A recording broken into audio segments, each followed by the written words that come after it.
Hi అండి, welcome to our channel Kalyani trends and blogs. ఎట్లున్నారండి? మంచిగున్నారా? మేమైతే మంచిగున్నాము.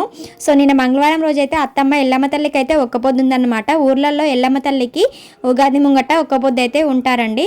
మీ సైడ్ ఎప్పుడు ఎల్లమ్మ తల్లికి ఒక్క పొద్దు ఉంటారో కామెంట్ అయితే చేయండి. ఇంతకీ మీ ఇంట్లో ఉన్నారా లేదా అనేది కూడా నాకైతే కామెంట్ చేయండి. చూసిన వాళ్ళు ఎప్పుడు ఒక్క పొద్దు ఉంటా అన్న బావైతే కళ్ళు తీసుకురాడు, అనుకోకుండా కళ్ళు అయితే తీసుకొచ్చిండు. ఇక మధ్యాహ్నం దొరికించుకొని ఇల్లు కడుక్కొని అప్పటికప్పుడు అన్న అయితే ప్రిపేర్ చేసుకున్నాం అన్నమాట. మేమైతే ఎల్లమ్మ తల్లికి కళ్ళు గుడాలతోనే మొక్కుతాము. బోనం అయితే చేయదన్నట్టు అత్తమ్మ.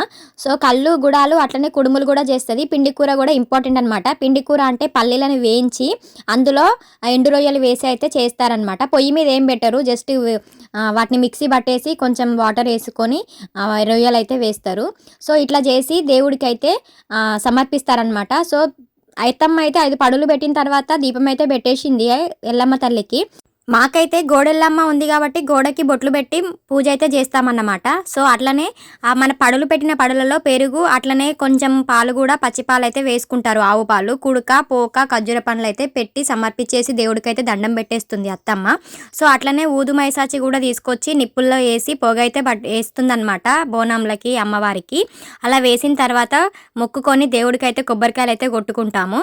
సో మేమైతే ఎల్లమ్మ తల్లికి ఇలాగే ఒక్క పొద్దు అయితే ఉంటాము. మీ సైడ్ ఎలా ఉంటారో తెలిస్తే నాకైతే కామెంట్ అయితే చేయండి. సో ఎల్లమ్మకి ఒక్క పొద్దు ఉండే వాళ్ళు ఎల్లమ్మ తల్లిని పూజించి ఎల్లమ్మ ఒక్క పొద్దు ఇడిచే వారికి బొట్టు అయితే పెట్టుకోమనేసి అంటారనమాట. సో ఫస్ట్ మనమైతే పెట్టుకోకుండా ఎల్లమ్మ తల్లికి పెట్టేసి పూజ అంతా కంప్లీట్ అయిపోయిన తర్వాతనే మనమైతే బొట్టు పెట్టుకుంటారంట. సో అత్తమ్మ అయితే ఇలాగే చేసింది. నాకు మా మమ్మీ కూడా అలాగే చెప్తుండే అనమాట. మా మమ్మీ వాళ్ళ సైడ్ కొంచెం వేరేలాగా చేస్తారు. ఎల్లమ్మకి బోనం వండుతుంది అమ్మ. అట్లనే పిండి కూర అంటే బియ్య పిండితోనే బోనం అయితే బియ్య పిండితోనే పిండి కూర అయితే చేస్తుంది అనమాట. వీళ్ళు అత్తమ్మ వాళ్ళ మేమైతే రొయ్యలు వేసుకుంటాము.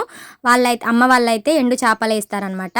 బియ్య పిండిని నీళ్ళల్లో కలిపేసి పసుపు, కారం, ఉప్పు వేసేసి ఎండు చేపలు అయితే వేస్తారు. సో నేనైతే నాన్ వెజ్ తినను కాబట్టి జస్ట్ ఉత్త గుడాలు తినేసిన. ఆ రోజు నైట్కి అయితే చపాతీ చేసుకున్నా. గుడాలు తెలియని వాళ్ళ కోసమే ఈ వీడియో అనమాట.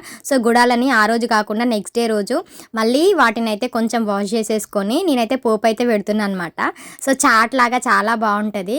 సో వీటిని కొంచెం ఆయిల్ వేసుకొని జీలకర్ర, ఉల్లిగడ్డలు, మిర్చి, కరివేపాకు, పసుపు వేసుకొని నేను తీసుకున్న గుడాలను అయితే అందులో వేసుకొని కొంచెం మనకి హీట్ అయ్యేంత వరకు అయితే చేసుకోవాలి. చాలా బాగుంటుంది టేస్ట్ అయితే.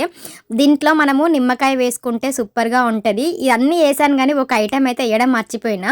అదేంటో మీకు తెలిస్తే కామెంట్ అయితే చేయండి, మర్చిపోకండి. ఈ వీడియో కింద కామెంట్ అయితే చేయాలి నేను ఏం వేయడం మర్చిపోయాను అనేది. ఫైనల్గా పచ్చి ఉల్లిగడ్డలు అట్లనే నిమ్మరసంతో సర్వ్ చేసుకొని తింటే చాలా సూపర్గా ఉంటుంది. టేస్ట్ అయితే అదిరిపోద్ది అనమాట. ఒక లైక్ వేసుకోండి. మరి ఉంటాను, మరొక వీడియోలో కలుద్దాం. థ్యాంక్స్ ఫర్ వాచింగ్ అండి. సబ్స్క్రైబ్ చేసుకొని వారు ఉంటే సబ్స్క్రైబ్ చేసుకోండి.